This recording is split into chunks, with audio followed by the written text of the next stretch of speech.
Our topic is postpartum assessment and depression, presented by Taylor Chesser, Madeline Johnson, and Kimberly Williams. Our objectives are to introduce the patient demographics and her complaints, discuss pertinent health information, describe results from clinical examination, including physical exam and diagnostic testing, identify 3 differential diagnoses, formulate the treatment plan, and educate the patient on the treatment plan, including labs, medications, follow-up. Our introduction of the patient: Jane Doe is a 28-year-old G1P1 living 1 Caucasian female. She presents to the office for her 6-week postpartum checkup after delivering her son at 40 weeks gestation. She does report that her birth was traumatic and was complicated by shoulder dystocia and postpartum hemorrhage, and she did have to receive a blood transfusion. She did have a 3rd-degree tear after delivery. Her complaint in the office today is increased irritability, mood swings, feeling sad and tearful all the time, increased anxiety, feeling down since her delivery. She denies any pertinent medical history and reports her pregnancy was uncomplicated. She does state her husband recently deployed 2 weeks ago because he is in the Air Force. She does report that her mother and sister do live nearby and help her a lot. She states she has a good support system from other military wives, and she is still taking her over-the-counter prenatal with iron, and she is still breastfeeding. Discussion of Jane's health history. Her medical history only has her spontaneous vaginal delivery at 40 weeks.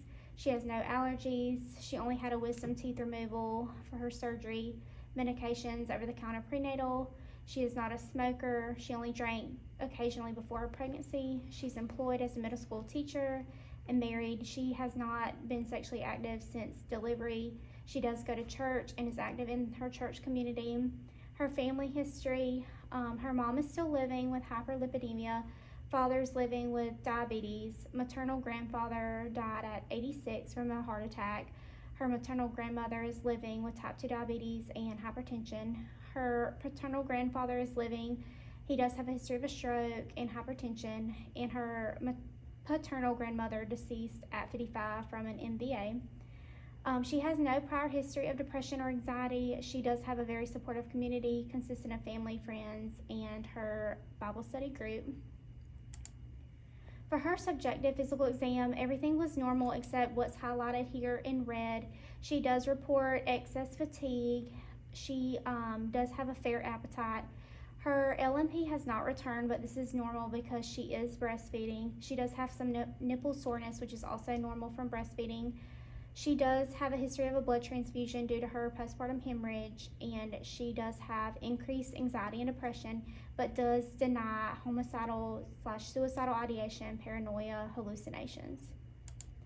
For her objective physical exam, once again, everything that's abnormal was highlighted in red. She does have an uncomfortable affect. She is teary on assessment and anxious appearing. All of her vitals were normal. She's afebrile and normal respiratory rate and pulse rate. So when conducting a postpartum assessment, you're still doing your full head-to-toe assessment. You're just adding some additional GYN considerations. So here's some things that we assess with Jane. So first off is vaginal pain. She states she's no longer having any vaginal pain, but she did have a 3rd-degree laceration and repair that seems to be healing well. As far as vaginal bleeding and discharge goes, she reports that she stopped having bleeding approximately 3 weeks ago, and she denies any discharge. She's still exclusively breastfeeding, and she does have some nipple soreness, but she's able to use warm compresses and a nipple cream to help alleviate the pain. She denies any excessive breast engorgement, and as far as nutrition and exercise goes, she's not been able to exercise since birth, and she does report her diet could be better, which is consisting of mostly fast food at this time. Continuing on with her assessment, she denies having any issues urinating or defecating, and she was using stool softeners for up to 2 weeks after delivery. She's not had any issues with incontinence, and she did have some hemorrhoids immediately following delivery, but they've resolved with sitz baths, Tux pads, and stool softeners. She has not had any sexual relations since delivery, and she's unsure about contraception at this time as her husband is deployed and she's also breastfeeding. And then it's always important to assess for intimate partner violence, and of course Jane denies any complaints or signs of IPV at this time. So now we're going to talk about some diagnostic screenings. So the Levis et al. Reports the 10-item EPDS is the most widely used depression screening tool in perinatal care. So cutoff values of 10 or higher or even 13 or higher are the most often used to identify women who have depression. However, the U.S. Preventative Task Force recommends screening pregnant and postpartum women with the EPDS, but does not specify a cutoff value. We also have the Patient Health Questionnaire 9, which is the PHQ-9, and it asks patients to rate on a 4-point scale ranging from not at all to most days the frequency in which they've experienced certain depressive symptoms. And then we also have 2 Woolley questions, and it asks if you felt down, depressed, or hopeless, or if you've been bothered by little interest or pleasure in doing things in the past month. So we're going to take a look at some of Jane's screenings. So with her Woolley questions, she answered yes to question 1, and so this definitely requires further evaluation for depression. With her EPDS, she scored an 11, and this is also indicative of depression. And then with her PHQ-9, she scored a 13, which is also indicative of depression. So definitely going to warrant some further investigation. So some diagnostic tests. While there are no specific lab tests to determine postpartum depression on their own, according to Mughal et al., hyperthyroidism and hypothyroidism can also lead to mood disorders. So they can be assessed by testing your TSH and free T4 levels. So it's really important for the provider to conduct testing to eliminate any other potential causes of fatigue, anxiety, or depression that the woman can be experiencing. So we will be collecting a CBC on Jane since she's complaining of fatigue to kind of rule out any sort of anemias or other causes, since she did have a blood transfusion due to her postpartum hemorrhage. So description of results and diagnosis. Based on Jane's complaints, duration of symptoms, and history, she is presenting with postpartum depression. So in her case, she did have a scary and traumatic birth.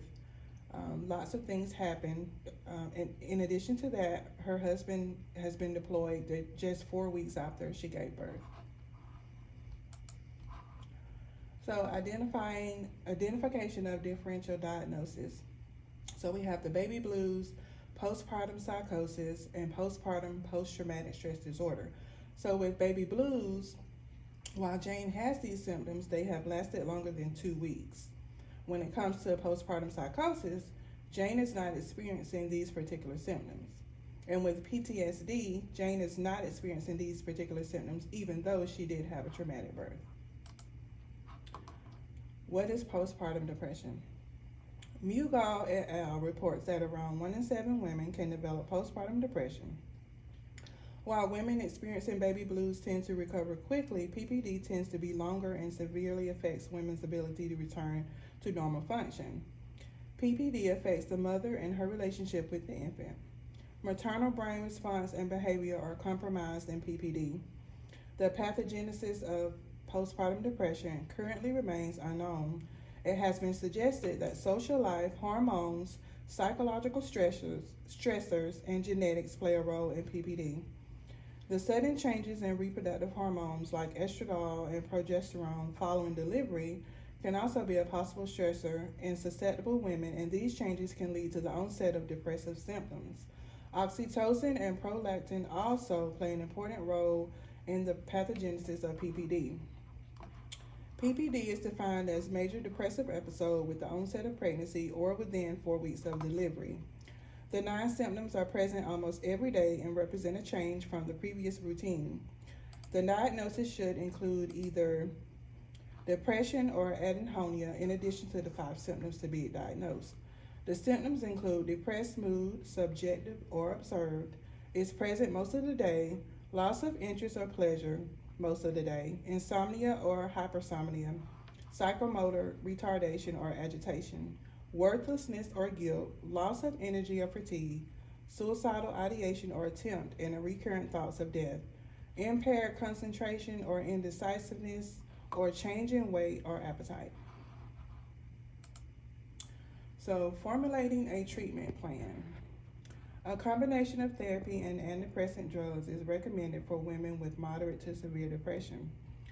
Selective serotonin reuptake inhibitors, or SSRIs, are the first line choice, and these are recommended to switch to SNRIs once an effective dose is reached. Since Jane is breastfeeding, she is hesitant about doing this, and so we would refer her to a mental health counselor that can talk to her about postpartum depression. We will follow up with Jane in the office at least a month out to see how she's doing. So with education, we educated Jane on the importance of mild exercise during her postpartum period.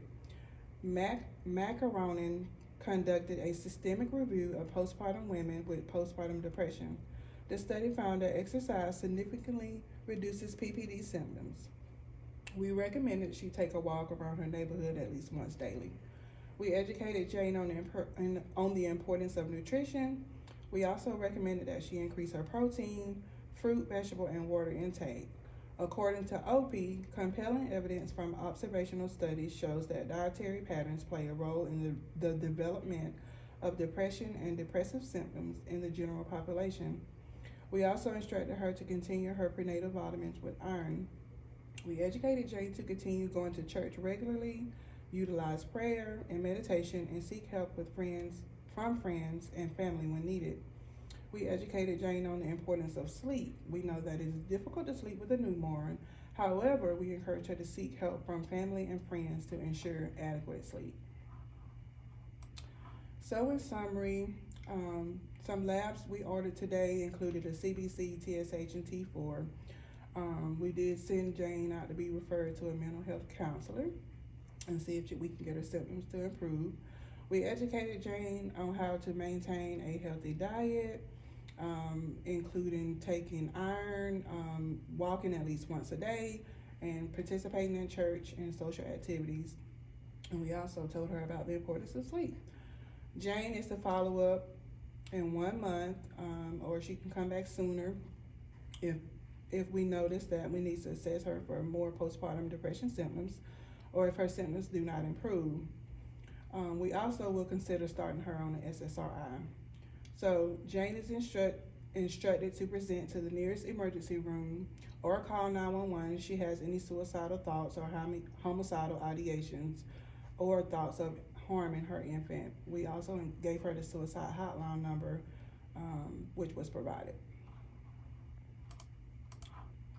And these are our references, and that concludes our presentation.